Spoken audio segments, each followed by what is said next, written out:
Et donc, le passage que nous allons parcourir, c'est donc Romains chapitre 3, gros 3 en noir, verset petit 27, et c'est à la page 1059. On continue notre série.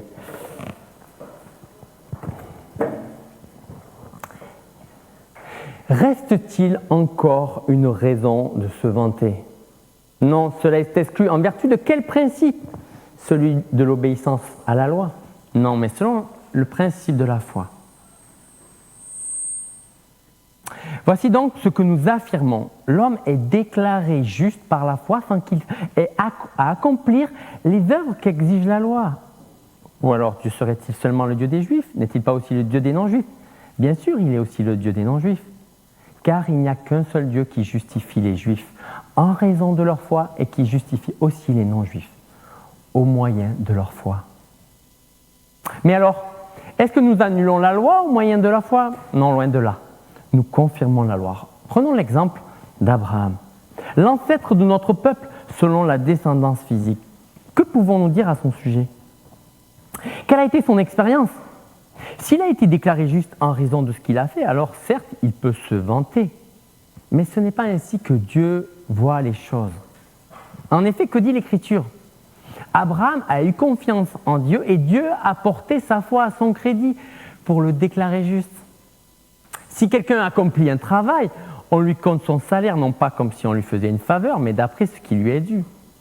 Et si quelqu'un n'accomplit pas les œuvres requises par la loi, mais place sa confiance en Dieu qui déclare juste les pécheurs, Dieu le déclare juste en portant sa foi à son crédit. De même, David déclare « Béni l'homme que Dieu déclare juste sans qu'il ait produit les œuvres qu'exige la loi ». Ils sont bénis ceux dont les fautes ont été pardonnées et dont les péchés ont été effacés. Il est béni l'homme au compte de qui le Seigneur ne porte pas le péché. Cette bénédiction est-elle réservée aux seuls circoncis ou est-elle aussi accessible aux incirconcis? Nous venons de le dire, Dieu a porté la foi d'Abraham à son crédit pour le déclarer juste. À quel moment cela a-t-il eu lieu? Quand Abraham était circoncis ou quand il était incirconcis? Ce n'est pas quand il était circoncis, mais quand il ne l'était pas encore. Et Dieu lui donna ensuite le signe de la circoncision comme sceau de la justice qu'il avait déjà reçu par la foi avant d'être circoncis. Il est devenu ainsi le Père de tous ceux qui croient sans être circoncis pour que eux aussi soient déclarés justes par Dieu de la même manière. Il est aussi devenu le Père des circoncis qui ne se contentent pas d'avoir la circoncision, mais qui suivent l'exemple de la foi que notre Père Abraham a manifesté lorsqu'il était encore incirconcis. Car la promesse de recevoir le monde en héritage a été faite à Abraham ou à sa descendance. Non parce qu'il avait obéi à la loi, mais parce que Dieu l'a déclaré juste à cause de sa foi. En effet, s'il faut être sous le régime de la loi pour avoir droit à cet héritage, alors la foi n'a plus de sens et la promesse est annulée. Car la loi produit la colère de Dieu. Or, là où il n'y a pas de loi, il n'y a pas non plus de transgression. Voilà pourquoi l'héritage se reçoit par la foi. C'est pour qu'il soit un don de la grâce. Ainsi, la promesse se trouve confirmée à toute la descendance d'Abraham. C'est-à-dire non seulement à celle qui a la loi, mais aussi à celle qui partage la foi d'Abraham. Il est notre Père à tous, comme le dit l'Écriture. Je t'ai établi pour être le Père d'une multitude de peuples. Placé en présence de Dieu, il mit sa confiance en celui qui donne la vie aux morts et appelle à l'existence ce qui n'existait pas. Alors que tout portait au contraire, il a eu confiance, plein d'espérance. Ainsi, il est devenu le Père d'une multitude de peuples, conformément à ce que Dieu lui avait dit. Tes descendants seront nombreux. Bien qu'il considérât son corps qui était comme mort, il avait presque 100 ans et celui de Sarah qui ne pouvait plus donner la vie, sa foi ne faiblit pas. Au contraire, loin de mettre en doute la promesse et de refuser de croire, il trouva sa force dans la foi en reconnaissant la grandeur de Dieu et en étant absolument persuadé que Dieu est capable d'accomplir ce qu'il a promis. C'est pourquoi Dieu l'a déclaré juste en portant sa foi à son crédit. Or, si cette parole Or, si c'est cette parole, Dieu a porté sa foi à son crédit, a été consignée dans l'Écriture, ce n'est pas seulement pour Abraham,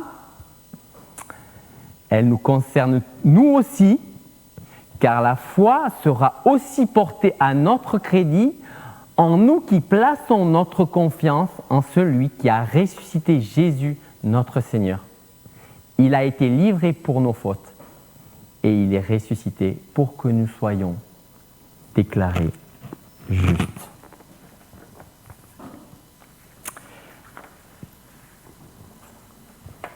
Une fois n'est pas coutume, je me mets au latin. Sola fide. Je ne suis pas revenu 5 siècles en arrière, alors soyez rassurés. Sola fide, c'est un des 5 solas de la réforme protestante. C'est en latin. Et c'est sans doute la redécouverte la plus majeure dans la vie de Luther, Martin Luther. Et Martin Luther, c'était le prêtre catholique il y a plus de 5 siècles, qui est à l'origine de notre mouvement. Et voilà ce qu'il écrit dans la préface en latin des œuvres complètes à propos de cette redécouverte de ce sola fide, rien que par la foi. Regarde, écoutez ce qu'il dit. J'avais en vérité un grand désir de comprendre l'épître aux Romains, celle qu'on parcourt depuis des semaines, mais un seul mot dans ce premier chapitre, la justice de Dieu, m'avait jusque-là arrêté. Je haïssais ce mot justice de Dieu. Je le haïssais jusqu'à ce qu'enfin, méditant jour et nuit, je perçus la connexion des mots. La justice de Dieu est révélée dans l'Évangile. Comme il est écrit, le juste vivra par la foi. Alors je commençais à comprendre que la justice de Dieu est celle par laquelle le juste vit du don de Dieu, c'est-à-dire par la foi. Alors je me sentis tout à fait né de nouveau. Et il écrit, il me sembla avoir franchi les portes ouvertes du paradis. La redécouverte du salut par la foi. Alors si l'enjeu, il est majeur, il a été majeur pour Martin Luther, ce prêtre catholique, ça doit aussi l'être pour nous aujourd'hui. Et en fait, comment on peut traduire aujourd'hui ce qui est en jeu ? En fait, si Dieu existe et si c'est lui qui détermine les conditions d'accès à sa présence, notamment ici-bas, mais plus tard aussi, qu'on appelle le paradis, quelles sont les conditions générales d'admission ? C'est un peu comme dans un examen. C'est quoi les conditions générales d'admission ? Qui réussit un examen ? Qui entre ? Qui n'y entre pas ? En présence même de Dieu. Comment Dieu va m'accepter ? Sur quel fondement ?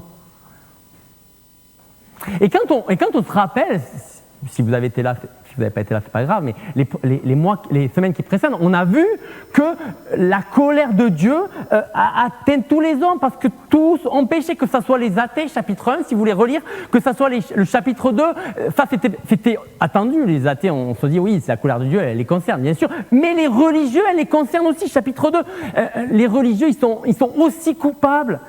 Et on voit au chapitre 3 comme une synthèse, tous coupables, tous sous la domination du péché, et il n'y a aucun qui peut chercher des excuses. Ce n'est pas la peine de chercher, on est tous face à ce constat. Mais ce qu'on a vu il y a 15 jours, c'est que Dieu n'a pas laissé les choses telles quelles, il a envoyé son Fils pour qu'on puisse être réconcilié avec lui, que la colère ne soit plus sur nous, mais qu'on puisse être au contraire libérés de cet esclavage, d'être asservis à faire le mal. Non pas que nos amis athées soient incapables de faire le bien, mais au contraire, ce qui est étonnant dans notre monde, c'est justement le bien. Parce qu'on voit le mal se déployer facilement. Mais même si c'est Dieu qui justifie par l'œuvre de son Fils, comment? Au procès auquel un jour on va tous devoir rendre compte, un peu comme Cédric Jubilard devant les assises. Sur quel fondement va-t-on juger de notre statut? Quelles vont être les conditions d'entrée? Comment être sûr qu'on s'est bien approprié cette œuvre de Christ à la croix? Et pour Martin Luther, c'est la révolution. C'est la révolution, parce que pour lui, il y avait une méprise et cela l'empêchait de bien saisir la vie éternelle que Dieu désire nous donner à chacun. Alors qu'est-ce que ça signifie donc? On a compris que c'était de la foi dont il allait s'agir ce matin. Si vous regardez le nombre de fois où la foi, croire, apparaît dans notre texte, je pense que c'est plus de 20 fois. Donc, mais en fait, on a l'impression qu'il nous en parle, mais quand on lit en détail, on se dit wow, c'est un peu compliqué l'argumentation de Paul. Samuel, je ne sais pas qu'est-ce que tu vas faire, si tu comptes nous garder encore 2 heures ou si tu comptes faire ça rapidement. Mais qu'est-ce que c'est que la foi au fond? Ben on va voir 2 définitions. On va voir 2 définitions, une dans les versets, au chapitre 3, versets 27 à 12, une définition par la négative, ce que la foi n'est pas, et pourquoi c'est important que la foi ne soit pas ce qu'on va voir qu'elle n'est pas. Et une définition dans les versets 13 à 25, ce que la foi justement est. Et on verra en même temps les 2 raisons pourquoi le salut est par la foi, pour qu'on n'ait plus la possibilité de se vanter et pour qu'on n'ait plus à douter de nous-mêmes. Et c'est sans doute ce que Luther a redécouvert. Ce que la foi n'est pas. Première partie, regardez le verset 27. Reste-t-il encore une raison de se vanter? Non, c'est exclu. En vertu de quel principe?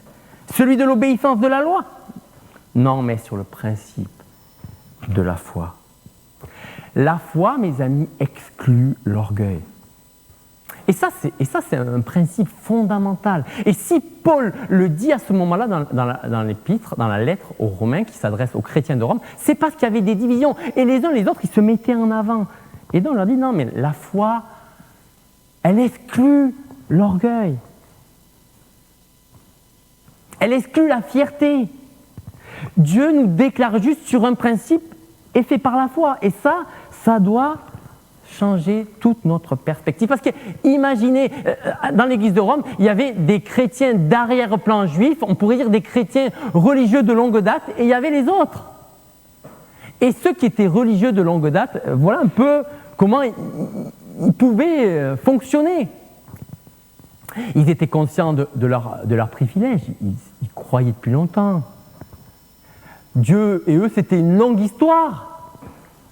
Ils venaient d'une famille croyante.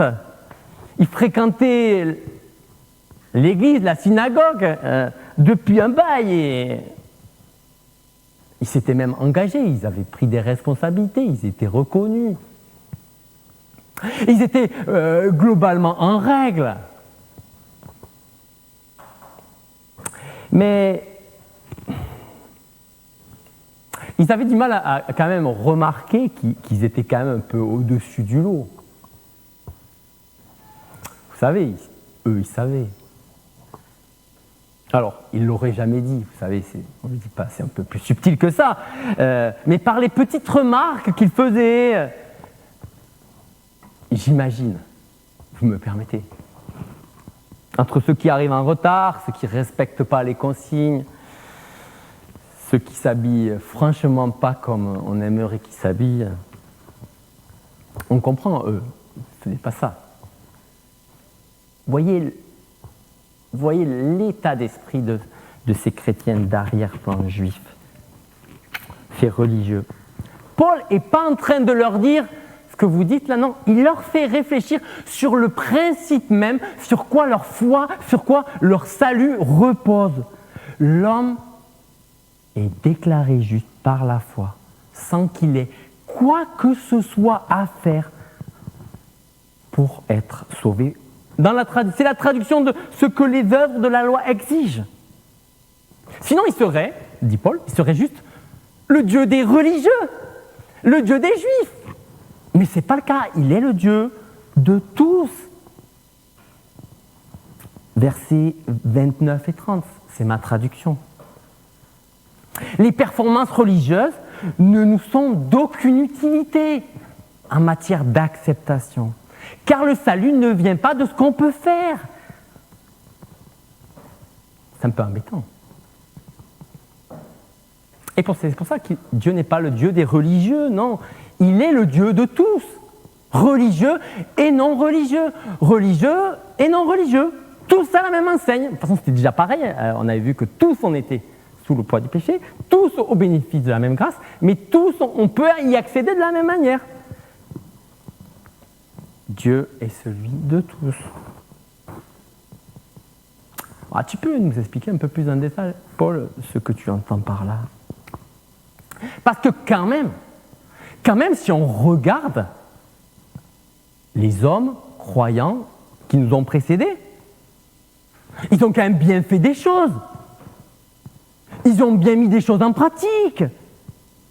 Et leur comportement, il était quand même... Leur obéissance, ils ont quand même fait des pratiques. À l'époque, c'était... Ils ont été circoncis pour les hommes. Alors les femmes, je ne sais pas ce qu'elles pouvaient faire, mais en tout cas, ils ont fait des choses, ils ont pratiqué, on a suivi des rites. Ils n'ont été pas si mauvais que ça. Et tu ne peux pas dire qu'ils sont acceptés que par la foi. C'est quand même un peu, comme disait Daniel tout à l'heure, c'est pas un peu limite. Alors Paul, il va dire, bon mais, on va voir l'exemple d'Abraham. Vous reconnaissez Abraham, vous les chrétiens d'arrière-plan juif? Là, ils auraient tous dit oui, bien sûr. Et ce qu'on va voir fait que c'est pareil pour son cas. Regardez comment Dieu voit les choses. Comment Dieu a déclaré juste Abraham, verset 3, Romains chapitre 4, verset 3. En effet, que dit l'Écriture? Abraham a eu confiance en Dieu et Dieu a porté sa foi à son crédit pour le déclarer juste.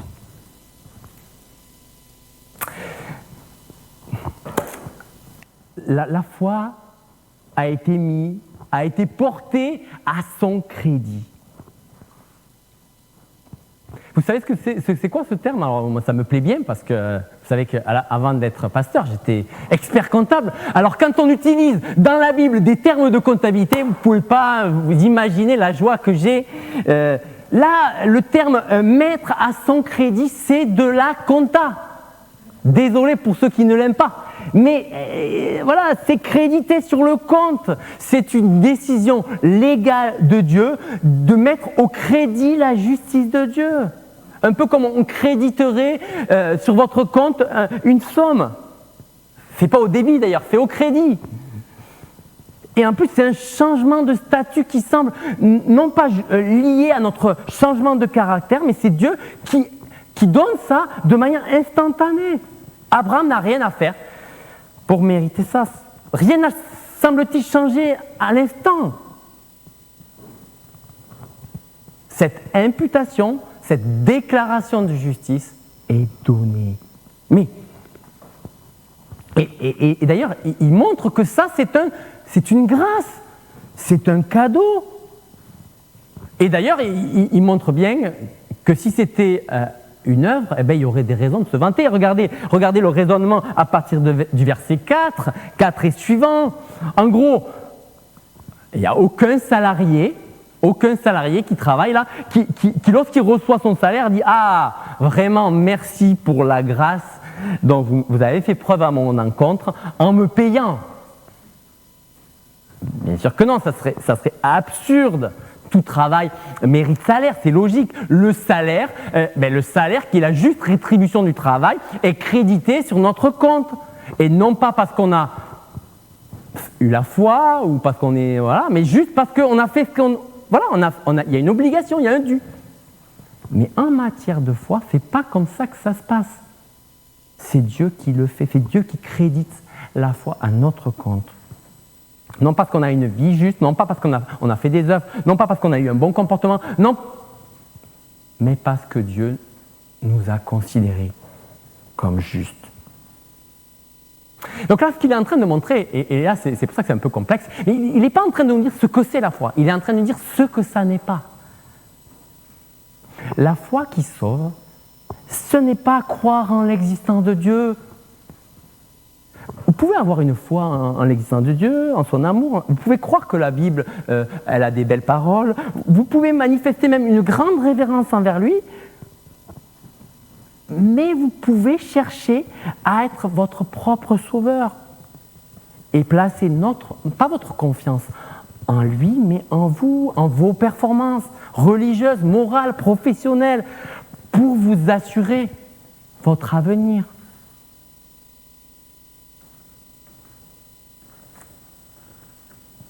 Mais si Dieu existe, c'est lui qui détermine les conditions d'entrée, les conditions d'admission.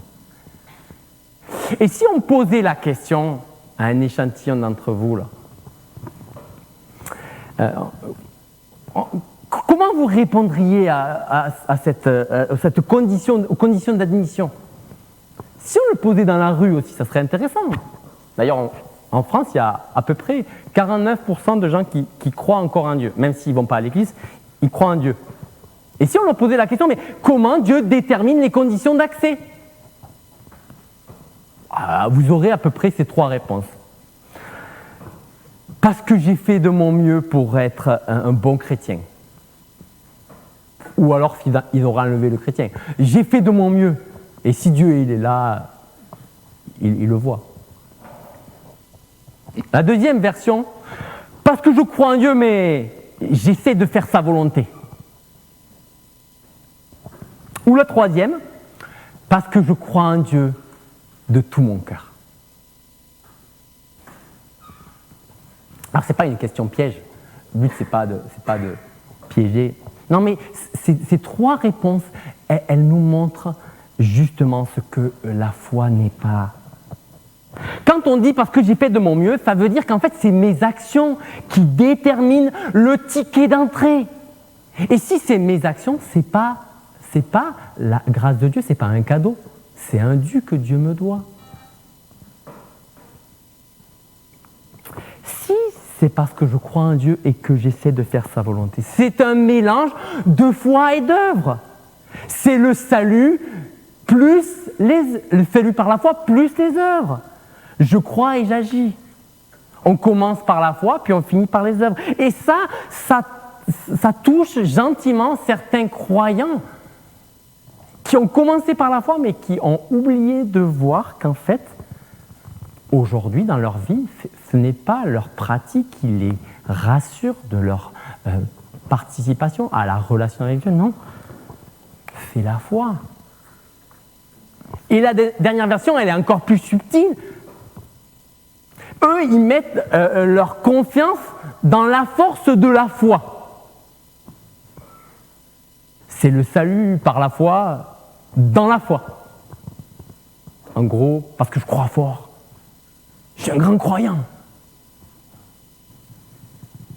Version chrétienne. J'ai la foi qui dépasse les montagnes. On ne dira pas comme ça, mais on voit que vous comprenez le problème. La foi est encore centrée sur ce que nous faisons. Que ce soit nos efforts, que ce soit notre foi, que ce soit notre sincérité. Et non, et Daniel l'a dit tout à l'heure, et non sur ce que Dieu a fait pour nous. C'est ça, la foi. La vraie foi, c'est un transfert de confiance. C'est plus moi j'ai fait mes faits, ou j'y crois assez fort, mais je crois, je fais confiance à ce que Christ a fait pour moi. Vous me direz, Samuel, tu chipotes un peu. Je pense que c'est subtil. Mais si on passe à côté de la réalité de cette dimension-là, on passe à côté de la glorieuse révélation de l'Évangile. Et ce n'est plus nous qui sommes à l'honneur, c'est nous. ce n'est plus la gloire de Dieu, si on est sauvé, c'est la nôtre. La foi, mes amis, et c'est le texte qui nous dit, c'est l'affaire de Dieu. Et c'est pareil en matière de pardon. Verset 6, et là je vais aller assez vite. David, il est convaincu d'être pardonné, mais il est aussi convaincu qu'il ne le méritait pas. Le gars, il a commis un adultère, il a voulu le dissimuler, puis voyant que ça ne marchait pas, il a fait tuer, il a commis un meurtre, et tout ça enrobé d'un abus de pouvoir, comme on peut le voir parfois dans certaines églises. C'est horrible. C'est horrible, et vous savez quoi ? Il en est intimement convaincu. Alors quand il dit, quand Paul cite ce psaume, c'est David qui est époustouflé de voir que Dieu, devant l'ignoble qu'il vient de réaliser, il fait vie qu'il ne le méritait pas, mais que Dieu lui a accordé le pardon. Et c'est un acte de pure grâce. Et il ne peut le saisir que par la foi, que parce qu'il sait que c'est Dieu qui est à l'œuvre, que lui n'y peut rien. Et Paul de conclure, versets 13 à 17, même tous les marqueurs de la religion, que ce soit d'ailleurs la circoncision à l'époque ou le baptême, ce qu'on peut aujourd'hui avoir, sur lequel on pourrait s'appuyer, en fait, ça ne nous donne aucun droit sur Dieu. C'est toujours Dieu qui nous atteint. Si on est accepté par Dieu, c'est uniquement, mes amis, par la foi. Et c'est impossible de faire le fier, de s'en vanter. C'était ma première partie.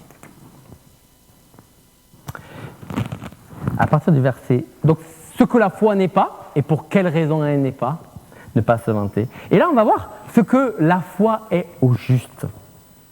Et encore, Abraham va nous montrer le chemin. Et là, on va voir que ce que Paul va développer, c'est que la foi fait prendre Dieu au mot. Verset 13. C'est saisir la promesse que Dieu fait quand tout semble contraire. Regardez le verset 13. Voilà ce que Dieu avait fait comme promesse à Abraham. Et la promesse qu'il a faite à Abraham, d'ailleurs, ce n'est pas la même qu'il a fait à nous. Et ça, on va le voir à la fin de notre texte. Mais le verset 13, regardez la promesse de recevoir le monde en héritage a été faite à Abraham. Comment il devait le saisir pour lui-même? Regardez verset 17. « Je t'ai établi pour être le père d'une multitude de peuples. » À l'instant où il était juste seul, sans enfant. Et ça revenait à sa foi, à mettre sa confiance de quelle manière? Verset 17, à mettre sa confiance en celui qui donne la vie aux morts et appelle à l'existence ce qui n'existait pas. Et là, avoir la foi, et on va développer qu'est-ce que ça signifie dans la vie d'Abraham. Avoir la foi, c'est croire que la réalité est plus grande que ce qu'on ressent.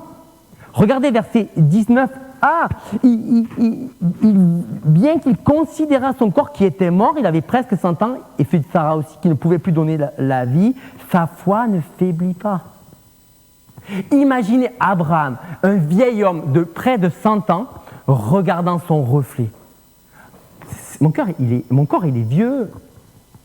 Sarah aussi. Et comment on pourrait encore avoir un fils? Tout semblait impossible, alors que Dieu avait explicitement dit qu'ils allaient en avoir, ce qui n'est pas notre cas aujourd'hui. Mais regardez, Abraham, il n'a pas nié, il fait appuyer, tout semblait impossible, mais il a placé sa confiance, il a, malgré la situation, il a cru. Et c'est un peu comme un navigateur, vous voyez, qui fait confiance à sa boussole dans la tempête. Et même quand le ciel est noir et qu'il ne voit rien, Et il s'appuie sur la boussole qui lui indique le cap. La foi, c'est pas fermer les yeux sur la réalité, mais c'est choisir de faire confiance à Dieu malgré ce qu'on voit et ce qu'on ressent. Et quand il regardait sa situation, elle était désespérée. Mais il ne se fia pas aux apparences. Ça, c'est le premier point. Mais la foi, c'est aussi se concentrer sur les faits concernant Dieu. Regardez les versets 20 à 21.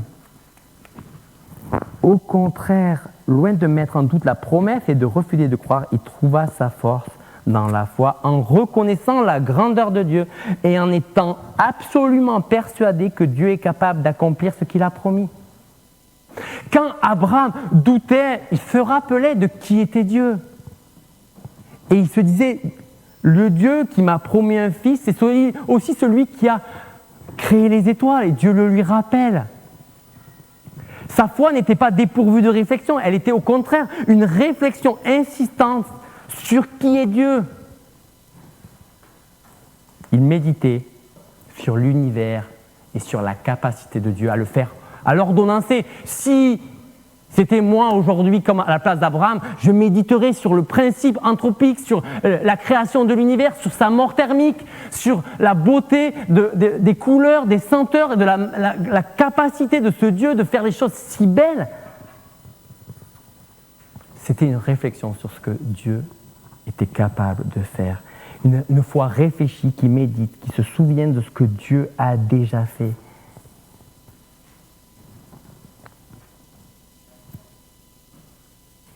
Et on voit que Dieu a donné la vie à Sarah alors qu'elle était stérile. Et nous, on a encore plus d'éléments. Dieu a ressuscité Jésus, son propre fils.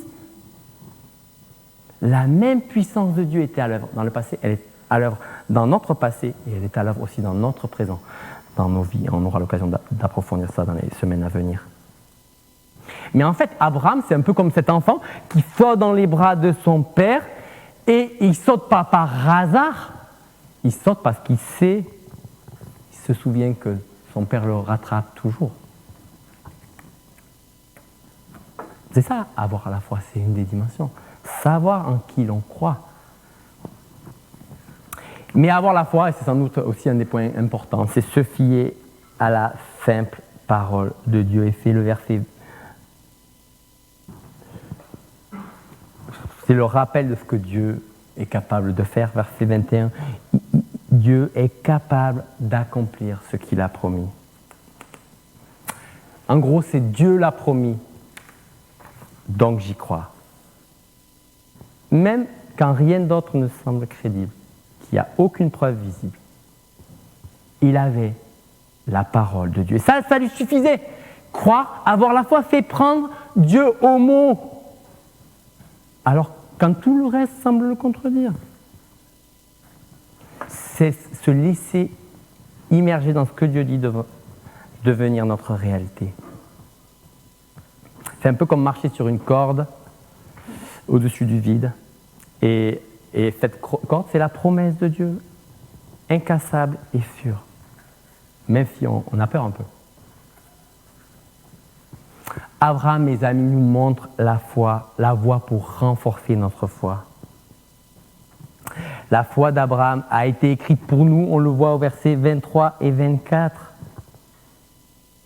Nous croyons aussi à un Dieu qui donne la vie aux morts, qui a ressuscité Jésus pour nous. Mais quelle est la promesse qui nous concerne aujourd'hui dans notre texte ? À l'époque, Abraham, c'était la question de la descendance dont il était question. Mais pour nous aujourd'hui, c'est quoi ce qu'on doit se saisir par la foi ? Nous qui plaçons notre confiance en celui qui a ressuscité Jésus notre Seigneur, il a été livré, et c'est là ce en quoi nous espérons, quoi nous plaçons il a été livré pour nos fautes, et il est ressuscité pour que nous soyons déclarés justes. Voilà les promesses que nous pouvons saisir. Nous pouvons être assurés que si nous plaçons notre confiance en Dieu, il nous déclarera justes, il nous pardonnera. nous pouvons être en paix, nous pouvons être libérés du doute, nous pouvons être assurés que les conditions d'accès devant Dieu seront remplies. Si nous plaçons notre confiance, si nous croyons Dieu sur parole, nous pouvons être assurés d'être au bénéfice des conditions requises pour être en présence de Dieu. Vous voyez que la foi a reposé pour Abraham sur les promesses. La foi, notre foi aujourd'hui, repose sur les promesses, sur les mêmes promesses. Et je vous invite à guetter dans la parole les promesses. Et on aura l'occasion, en Romains 8, de découvrir une promesse. Parce que tout dans la Bible n'est pas des promesses. Les proverbes, ne prenez pas les proverbes pour des promesses. Les proverbes, c'est des principes de vie, ce n'est pas des promesses. Mais regardez, en Romains 8, on a une promesse, je suis obligé de vous la partager. Elle est étonnante. Mais vous devez guetter ces paroles que Dieu nous adresse et qui nous concernent à nous vraiment. Et cette parole, on aura l'occasion de la méditer ensemble, mais j'aimerais vous la donner.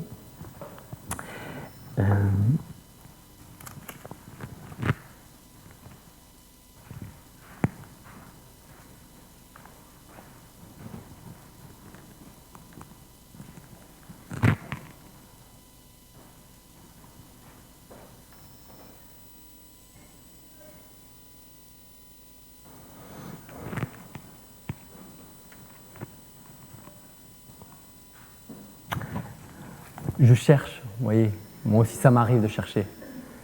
Mais je finis par trouver, ne vous inquiétez pas. Nous savons, Romains chapitre 8, verset 28, nous savons en outre que Dieu fait concourir toutes choses au bien de ceux qu'il aime, de ceux qui ont été appelés conformément à son plan divin. Alors ça n'enlèvera pas les difficultés, ça n'enlèvera pas la persécution, ça n'enlèvera pas les maladies, ça n'enlèvera pas plein de choses. Mais on aura l'occasion d'approfondir cette promesse que Dieu nous invite à saisir. Le salut par la foi, et c'est la conclusion, mes amis, ne laisse plus de place pour l'orgueil, que de la reconnaissance. Devant Dieu, on n'a aucun droit à exhiber, aucune œuvre à démontrer, rien. Tout est un cadeau, c'est un don, c'est une grâce. On peut juste remercier Dieu, le glorifier. Mais aussi, un autre point qu'on a relevé, c'est qu'on n'a plus à avoir de crainte. On peut avoir la paix et une paix profonde.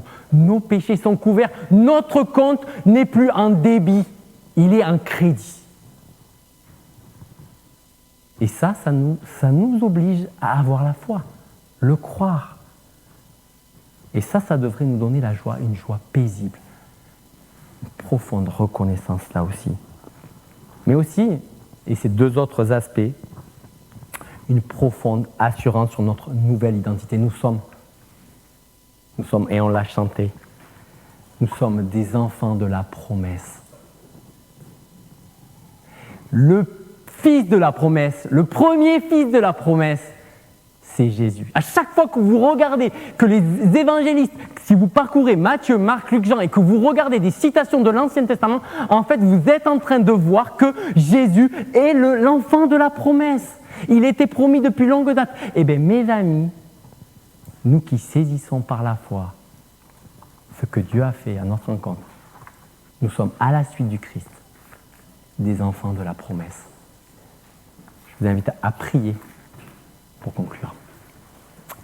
Merci, Père éternel, de nous avoir sauvés, non sur le principe de nos œuvres, pour que quelques-uns aient des raisons pour se croire supérieurs aux autres, mais merci de nous avoir mis sous le même niveau. Nous sommes sauvés par toi. C'est un cadeau. Nous n'avons aucun mérite, mais nous sommes tellement joyeux de le saisir par la foi et d'être ces enfants de ta parole, ces enfants de la promesse. Seigneur Jésus, je te prie que tu nous aides à partager cette joie profonde au plus grand nombre. Et je prie aussi pour que un grand nombre saisisse ce salut par la foi. C'est ma prière. Amen.